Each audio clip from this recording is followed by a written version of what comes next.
Welcome to Allied School YouTube channel. Science Grade 7. This is pre-summer homework session. Bismillahirrahmanirrahim. First of all, discuss today's questions. Question number 1. Ali did an experiment to investigate the rise in temperature it takes to convert ice cubes into steam. Draw a graph to show the results by taking temperature along y-axis. Paste the graph paper in your notebooks. The results are as follows. State, temperature, time. This is a table. You can see this. Question number 2. Draw the flower and label its main parts. एक flower को हमने draw करना है, उसके main parts को label करना है. Question number 3. Define atomic number, atomic मास, ions. इनको हमने डिफाइन करना है तीनों टर्म्स को. Question number 4. Right a note on covalent compounds. Covalent compounds के बारे में हमने कोई एक नोट लिखना है. Question number 5. Differentiate between physical change and chemical change. Physical change and chemical change के दरमियान हमें डिफरेंशिएट करना है, उनके दरमियान डिफरेंस बताना है. Question number 6. Use the wave equation, calculate the speed of sound in air if the frequency of 110 hertz has a wavelength of 3 metres. ये एक न्यूमेरिकल है. इस न्यूमेरिकल को हम इंशाल्लाह सॉल्व करेंगे वेव इक्वेशन के ज़रिए. Question number 7. Why soft furnitures are used in theatres. Theatre में सॉफ्ट फर्नीचर्स क्यों यूज़ किया जाता है. Question number 8. Differentiate between respiration and breathing और रेस्पिरेशन में हमें डिफरेंशिएट करना है. Question number 9. Why many emergency vehicles like an ambulance have words on the front laterally inverted. Ambulance वगैरह के या और रेस्क्यू जैसे 11, 22 वगैरह पे फ्रंट पर जो वर्ड्स लिखे होते हैं वो लेटरली इन्वर्टेड होते हैं. तो हमें उसको ज़रा देखना है लेटरली इन्वर्टेड क्या होता है और कैसे वो क्यों उल्टे लिखे जाते हैं उसको. Question number 10. Draw a diet chart of your 3 meals, breakfast, lunch and dinner. Diet chart बनाना है तीनों अपने ब्रेकफास्ट, लंच और डिनर का. Mention the nutritional components across each food item. तो न्यूट्रिशनल कंपोनेंट्स हमें वो मेंशन करने हैं उसमें, हर खाने के उसमें जो आइटम है उनके.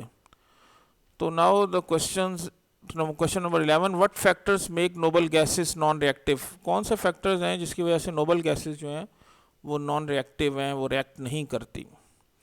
ये हमने जनरली देखे question. Now the question in details. Question number 1.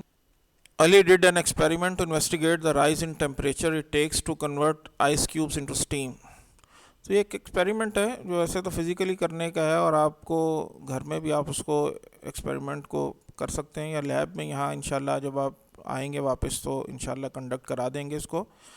लेकिन इसको ज़रा थ्योरेटिकली भी समझ लें क्योंकि इसमें आपको ज़रा जो थर्मोमीटर वगैरह चाहिए होगा और जो एनवायरनमेंट चाहिए वो घर में तो अवेलेबल नहीं होगा. तो एक्सपेरिमेंट ये है कि आपको हीट प्रोवाइड करनी है आइस को, तो देखना है कि टेम्परेचर कैसे राइज़ होता है. आइस क्यूब्स को हमने ज़ाहिर है स्टीम में कन्वर्ट करना है. तो ज़ाहिर है पहले आइस जो है वो मेल्ट होगी, वाटर में चेंज होगी और वाटर को फिर हीट किया जाएगा तो वो स्टीम में कन्वर्ट होगा. तो 3 स्टेट्स ऑफ मैटर की कन्वर्जन असल में यहाँ आपको इस एक्सपेरिमेंट में क्लियर होगी. तो हमें ये ग्राफ पेपर पर इसको शो करना है रिजल्ट्स को. हमें जैसे जैसे उसकी स्टेट में चेंजेस आई या टेम्परेचर में चेंज आती जाएगी तो हम उस को रिकॉर्ड करते रहेंगे और फिर हमें उस पर ग्राफ पेपर डिज़ाइन करना है. आपको ये पता होगा कि ग्राफ पेपर जो है उसकी 2 डायमेंशन होती हैं, एक एक्स एक्सिस होता है और एक वाई एक्सिस होता है. जो हॉरिजॉन्टल एक्सिस पे होता है वो एक्स एक्सिस होता है और जो वर्टिकली वो वाई एक्सिस होता है. तो हमेशा ग्राफ पेपर जो 2D होता है यानी 2 डायमेंशन होती है, एक्स एक्सिस और वाई एक्सिस. तो हमें एक वैल्यू को जो है वाई एक्सिस पे लेना होता है और एक को एक्स एक्सिस पे लेना होता है. तो यहाँ डेफिनेटली जब हम टेम्परेचर को वाई एक्सिस पे ले रहे हैं तो इसका मतलब है कि एक्स एक्सिस पे हमारा टाइम का फैक्टर जाएगा. तो जो भी आप रखेंगे ग्राफ पेपर लेंगे तो ग्राफ पेपर में आपको एक्स एक्सिस पे टाइम को लेना है और टेम्परेचर को आपको वाई एक्सिस पे लेना है. ये उन्होंने क्वेश्चन में क्लियर कर दिया आपको. फिर उसके बाद आप जब इसको करेंगे, हम आइस क्यूब्स को हीटअप करेंगे तो यहाँ उन्होंने जो डाटा दिया है ये बुक में जो दिया गया वो -30 डिग्री सेंटीग्रेड से 0 तक लेके आना है आपको. लेकिन यहाँ जो डाटा दिया -4 डिग्री सेंटीग्रेड से 0 डिग्री सेंटीग्रेड तक. तो ये आपकी स्टेज 1 में जो हीट प्रोवाइड होगी वो असल में आइस का टेम्परेचर रेज करेगी. तो 0 डिग्री सेंटीग्रेड जो कि मेल्टिंग पॉइंट है, यहाँ पर आइस और वाटर दोनों पाए जाते हैं. तो एक हीट आप देंगे तो ये 5 मिनट्स लगेंगे कि आपको जो आइस जो है वो मेल्ट होगी और वो वाटर में चेंज हो जाएगी। फिर उसके बाद जब आप टेम्परेचर उसको और मज़ीद देते रहेंगे तो ये अब आइस फेज से निकलकर वाटर फेज में जाएगा और वाटर का टेम्परेचर फिर रेज होना शुरू हो जाएगा। तो ये जो फिनोमिना है ये तकरीबन आपका इसको 7 मिनट्स लगेंगे कि ये आपको सारा जो वाटर है उसका टेम्परेचर रेज होकर 100 डिग्री सेंटीग्रेड तक चला जाएगा। तो 100 डिग्री सेंटीग्रेड पर जो भी अब टेम्परेचर रेज नहीं होगा बल्कि वाटर जो है वो स्टीम में चेंज होना शुरू होगा और ये 10 मिनट्स तक ये फिनोमेना रहेगा कि वाटर का टेम्परेचर राइज नहीं होगा बल्कि आहिस्ता आहिस्ता वो स्टीम में चेंज होना शुरू हो जाएगा। तो इस एक्सपेरिमेंट को करने के बाद आपको पता चलेगा कि कितने मिनट तक टेम्परेचर रेज नहीं होता बल्कि सिर्फ स्टेट चेंज होने में वो एनर्जी लग रही होती है जो आप उसको प्रोवाइड कर रहे होते हैं, हीट एनर्जी।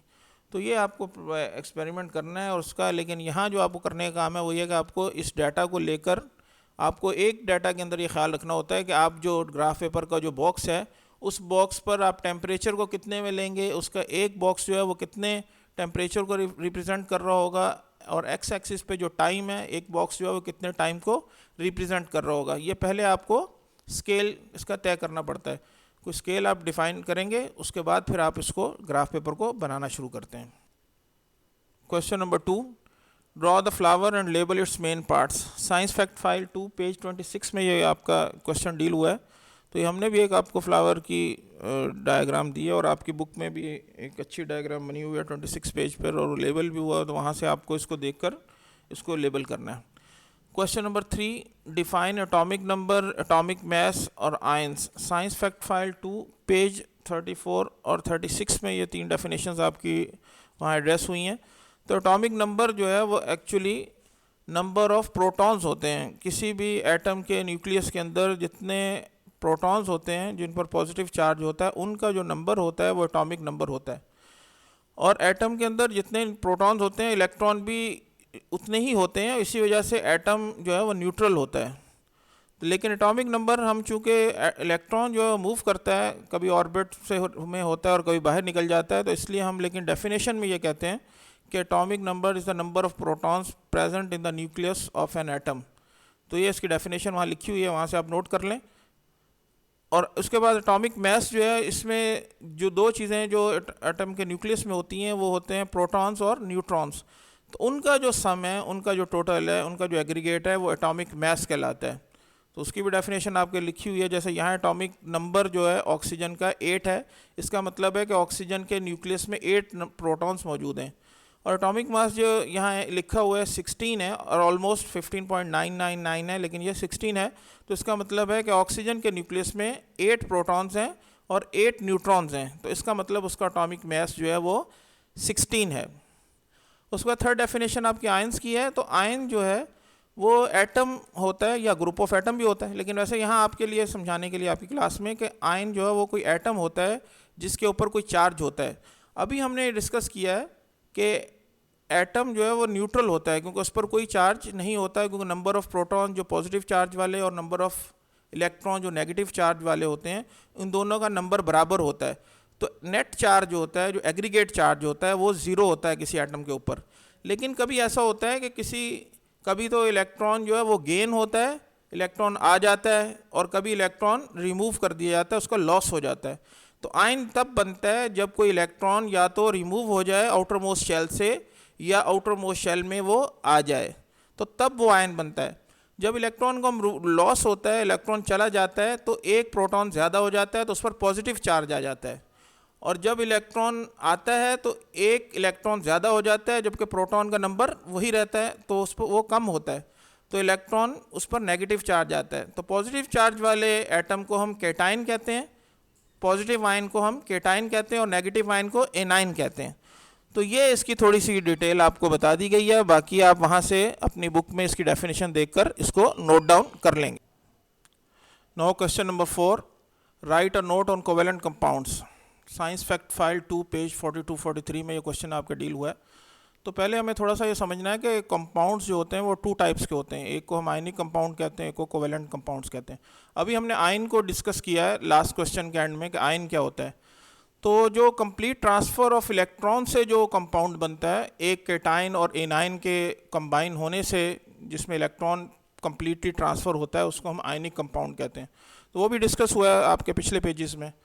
और अब हमारा डिस्कशन है कोवेलेंट कंपाउंड की। तो कोवेलेंट कंपाउंड में ट्रांसफ़र ऑफ इलेक्ट्रॉन नहीं होता, बल्कि शेयरिंग ऑफ इलेक्ट्रॉन्स होती हैं।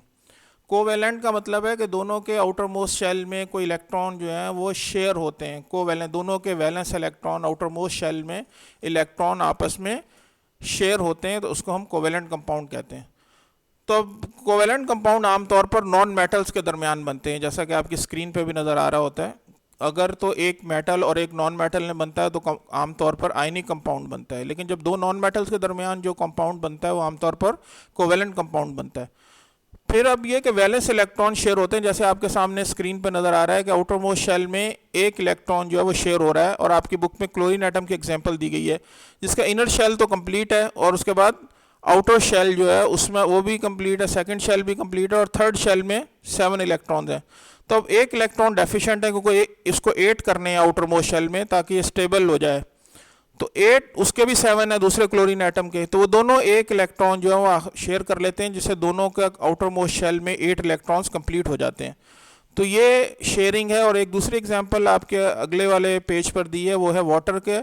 तो वाटर में ऑक्सीजन के पास 6 आउटर मोस्ट शेल में इलेक्ट्रॉन है, हाइड्रोजन 2 हाइड्रोजन एटम्स हैं, उनके पास 1 इलेक्ट्रॉन आउटर मोस्ट शेल में है। तो 1 इलेक्ट्रॉन जो दोनों हाइड्रोजन एटम है वो ऑक्सीजन के साथ शेयर करते हैं। तो ऑक्सीजन के 8 इलेक्ट्रॉन्स आउटर मोस्ट शेल में कंप्लीट हो जाते हैं, और हाइड्रोजन के डुप्लेट रूल इसको कहते हैं कि 2 इलेक्ट्रॉन्स आउटर मोस्ट शेल में उनके कंप्लीट हो जाते हैं। तो इस तरह सारे स्टेबिलिटी हासिल कर लेते हैं। हाइड्रोजन के पास 2 इलेक्ट्रॉन आउटर मोस्ट शेल में, जो एक ही शेल है उसका, वो कंप्लीट कर लेता है, और ऑक्सीजन के आउटर मोस्ट शेल में 8 इलेक्ट्रॉन्स कंप्लीट हो जाते हैं। तो ये कोवेलेंट कंपाउंड जो है वाटर और क्लोरीन की एग्जांपल दी गई है।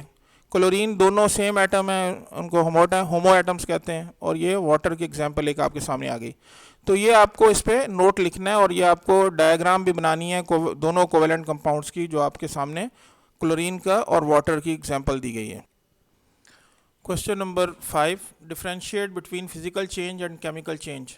साइंस फैक्ट फाइल 2 पेज 73 में ये क्वेश्चन डील हुआ है। तो ये हमने कुछ आपके सामने पिक्चर जो आपकी बुक से ही हमने स्कैन करके यहाँ पे डाली हैं, कि इसमें लेफ़्ट साइड पे जो आइटम आपको शो हो रहे हैं, यहाँ ये केमिकल चेंज के एग्जांपल्स हैं, और जो राइट साइड पे ये फिज़िकल चेंज के एग्जांपल हैं।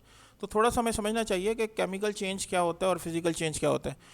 फिज़िकल चेंज में सिर्फ अपीयरेंस चेंज होती है, उसकी स्टेट चेंज होती है, उसके अंदर कोई, उसकी केमिस्ट्री के अंदर, उसके स्ट्रक्चर के अंदर कोई चेंज किसी भी एलिमेंट के या कंपाउंड के नहीं होती।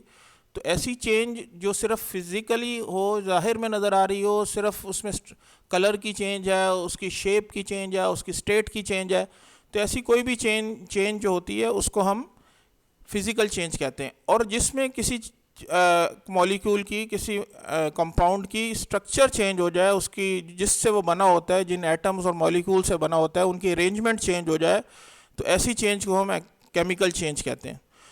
तो ये एक बुनियादी डिफरेंस समझ में आना चाहिए कि जो जिस चीज़ से वो बना है, एलिमेंट से, कंपाउंड से, अगर उसकी ऑर्गेनाइजेशन में उसमें चेंज आ जाए तो उसको हम केमिकल चेंज कहते हैं। तो इन दोनों के दरमियान डिफरेंस आपका लिखा हुआ है पेज 73 में, वो आप देख सकते हैं उसमें। तो आपको वहाँ से नोट करना है। आपको ये पता, उसमें 3 पॉइंट सिर्फ बताए हैं कि फ़िज़िकल चेंज को हम, उसमें न्यू सब्सटेंस फॉर्म नहीं होते, कोई नई चीज़ नहीं बनती। केमिकल चेंज में वन और more new substance are formed. दूसरी डिफरेंस ये बताया गया है कि एनर्जी, फिज़िकल चेंज में एनर्जी का कोई रिलेशनशिप नहीं है।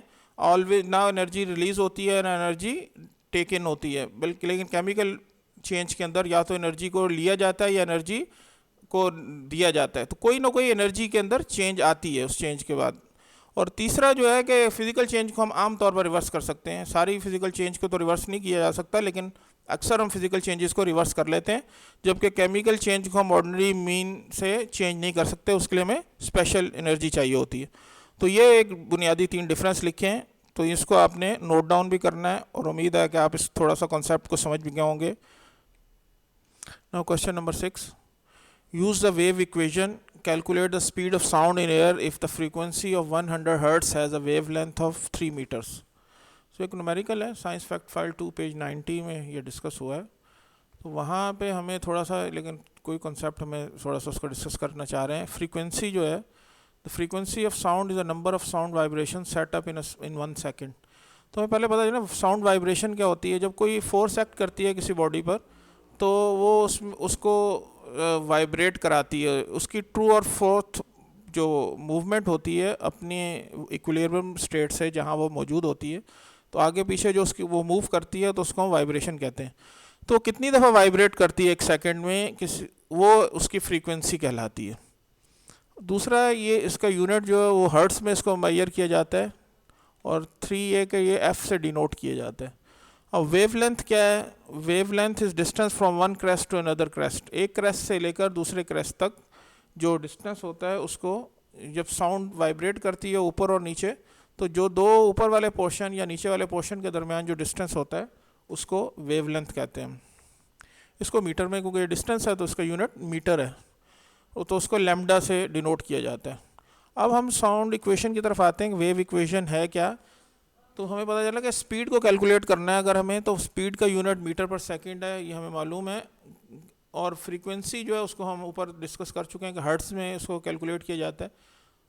तो फ्रीक्वेंसी ऊपर लिखी है 110 हर्ट्स, और वेवलेंथ यहाँ ऊपर लिखा है 3 मीटर्स। तो 110 को जब हम 3 से मल्टीप्लाई करेंगे तो आंसर आ जाएगा। फ्रीक्वेंसी इन हर्ट्स की जगह पर आप फ्रीक्वेंसी की वैल्यू रख देंगे, और वेवलेंथ की जगह पर आप वेवलेंथ की वैल्यू जो 3 मीटर्स है वो रख देंगे। इनको मल्टीप्लाई करेंगे तो आपका आंसर कैलकुलेट हो जाएगा। Question number 7, why soft furniture are used in theatres. Science fact file 2 page 92 में ये क्वेश्चन डील हुआ है आपका। तो यहाँ एक आपके सामने पिक्चर एक थिएटर की, जहाँ पर हमने देख रहे हैं कि बड़े सॉफ्ट कुशन्स यूज़ किए गए हैं सीट्स के ऊपर भी। और तो इससे पता चल रहा है कि असल में होता ये है कि जब कोई साउंड प्रोड्यूस होती है तो थिएटर्स में आमतौर पर लाउड साउंड यूज़ होती हैं, ज़ाहिर है उसमें म्यूज़िक होता है। और तो अब वो होता ये है कि जब वो साउंड इको पैदा होती है, साउंड जब टकराती है वॉल से या फर्नीचर से, जब हम देखते होंगे कि एम्प्टी रूम होता है तो उसमें साउंड ज़्यादा इको ज़्यादा प्रोड्यूस होती है, ज़्यादा साउंड रिफ्लेक्ट बैक करती है। तो वो अब जब, लेकिन अगर उसमें सामान ज़्यादा पड़ा हो घरों में हम देखते हैं तो फिर साउंड प्रोड्यूस नहीं हो रही थी, क्योंकि उस घर में जो सामान बेड वगैरह पड़े होते हैं या कुछ और जो भी घर में सामान रखा होता है तो उसमें बहुत सी चीज़ें सॉफ्ट होती हैं। तो सॉफ्ट चीज़ें जो होती हैं वो साउंड को एब्जॉर्ब कर लेती हैं, जबकि जो हार्ड सरफेसेस होती हैं उनमें एक तो जितनी सरफेस हार्ड होगी उसमें साउंड खुद भी ज़्यादा ट्रैवल करती है, उससे इको भी ज़्यादा प्रोड्यूस होती है। तो सॉफ्ट फर्नीचर इसलिए यूज़ करते हैं कि ताकि वो साउंड एनर्जी को ज़्यादा एब्जॉर्ब कर लें, और इसीलिए साउंड जो सॉफ्ट फर्नीचर होता है वो उसको हम साउंड प्रूफिंग मटेरियल के तौर पर चीज़ों को यूज़ करते हैं। तो अनवांटेड इको जो ज़्यादा शोर है उसको कंट्रोल करने के लिए सॉफ्ट फर्नीचर यूज़ किया जाता है। ये हमने आंसर लिख भी दिया है वहाँ पे, बुक के पेज से भी आप उसको देख सकते हैं कि इसका answer. Question number 8, next, differentiate between respiration and breathing. Science fact file page 98 में ये क्वेश्चन डील हुआ है।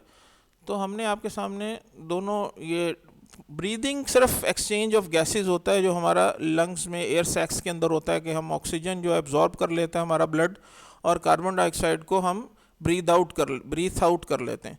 तो ये सिर्फ इतना एरिया जो है, क्योंकि ये अक्सर ये टर्म कंफ्यूज कर देती है, दोनों को सेम समझा जाता है कि रेस्पिरेशन और ब्रीदिंग जो है एक ही चीज़ है, हालांकि वो एक चीज़ नहीं है, दोनों डिफरेंट है, इंटायरली डिफरेंट है। तो ब्रीदिंग जो है वो सिर्फ इतना, हमारा जो गैसेस का एक्सचेंज है लंग्स के अंदर, एयर सैक्स के अंदर, उसको ऑक्सीजन की इनटेक और उसका जो कार्बन डाइऑक्साइड को हम बाहर फेंक देते हैं, तो उसको हम ब्रीदिंग, ये सिर्फ इतना फिनोमेना ब्रीदिंग कहलाता है, जिसमें हमारा ये पूरा सिस्टम इन्वॉल्व होता है, रेस्पिरेटरी सिस्टम। अब हम जो दूसरी बात कर रहे हैं सेलुलर रेस्पिरेशन की, तो इसमें हमें ये पता होना चाहिए कि सेलुलर रेस्पिरेशन जो है ये एक और फिनोमेना है बिल्कुल, जो सेल्स के अंदर होता है। हमारी बॉडी के तमाम सेल्स के अंदर सेलुलर रेस्पिरेशन होती है, जहाँ पर फूड चूँकि चली जाती है हमारी ग्लूकोज की सूरत में सेल्स के अंदर, जो कि ब्लड वहाँ हमें हमारे हर सेल के अंदर पहुँचा देता है, और ऑक्सीजन हमारा ब्लड वो भी सेल्स के अंदर पहुँचा देता है। तो यहाँ पर ऑक्सीजन जो है वो ग्लूकोज के साथ रिएक्ट करती है, जैसा कि आपको इस डायग्राम में लेफ़्ट साइड पे जो है नज़र आ रही है। और ये प्रोसेस जो होता है ये माइटोकॉन्ड्रिया बॉडी है हमारे सेल्स के अंदर होती है, साइटोप्लाज्म के अंदर। तो वहाँ पर जो सन की एनर्जी जो हमने उसको ग्लूकोज बनाने के अंदर उसमें केमिकल एनर्जी में कन्वर्ट कर दिया था, लाइट एनर्जी को, वो एनर्जी जो है वो दोबारा हीट एनर्जी में कन्वर्ट हो जाती है। तो केमिकल एनर्जी जो है वो हीट एनर्जी में चेंज हो जाती है और हमारी बॉडी को फंक्शन करने में हेल्प आउट करती है। अब इस जो ग्लूकोज की जो डिकम्पोजिशन होती है, डिकम्पोज हो जाता है ग्लूकोज, ये ब्रेक डाउन हो जाता है ग्लूकोज का। तो ये ग्लूकोज के जो ब्रेक डाउन है वो कार्बन डाइऑक्साइड और वाटर में उसको चेंज कर देता है, ये जो सेलुलर रेस्पिरेशन है। तो ये हमारे दोबारा कार्बन डाइऑक्साइड फिर दोबारा लंग्स में भेज के बाहर हम एक्सक्रीट उसको निकाल देते हैं, और वाटर जो है वो लंग्स हमारे किडनीज में चला जाता है, वहाँ से फिल्टर आउट हो जाता है ब्लड के थ्रू।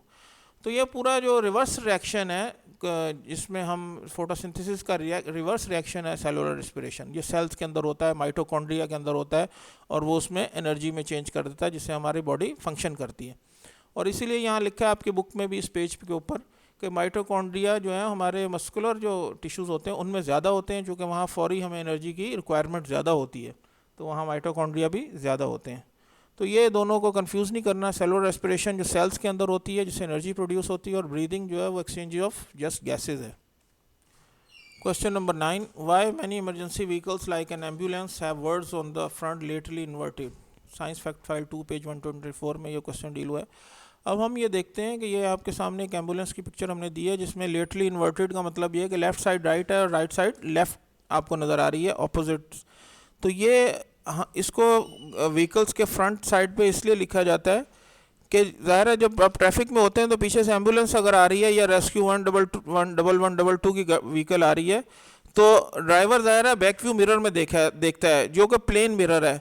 तो प्लेन मिरर में जो इमेज बनता है वो उसको हम उस इमेज को हम देखते हैं कि वो वर्चुअल इमेज होता है, चूँकि वो इमेज लेफ़्ट साइड राइट और right side left. Plane mirror में इसको वर्चुअल इमेज इसलिए कहते हैं कि एक्चुअली उस मिरर से कोई भी लाइट पास नहीं होती, बल्कि वो इमेज जो है असल में मिरर के फ्रंट साइड पे बन रहा होता है, उसकी बैक साइड पे नहीं बन रहा होता। अपेयर ऐसा हो रहा होता है कि वो मिरर के बैक साइड पे मिरर इमेज बन रहा है, लेकिन वो इमेज एक्चुअली रियल इमेज नहीं है बल्कि वर्चुअल इमेज है। तो ये उसको क्योंकि ये साइड चेंज कर देता है तो इसीलिए ऑपोजिट साइड में वहाँ हमें देखने में आता है, ताकि मिरर के अंदर जब देखा जाए तो साइड आपको ठीक नज़र आए और आपको एम्बुलेंस का वर्ड जो है वो सही नज़र आए, तो ताकि वो ट्रैफिक उसको रास्ता दे दे। तो ये वहाँ आपको पेज में ये क्वेश्चन आपके इसका आंसर भी लिखा हुआ है, तो वहाँ से आप इसको चेक कर सकते हैं।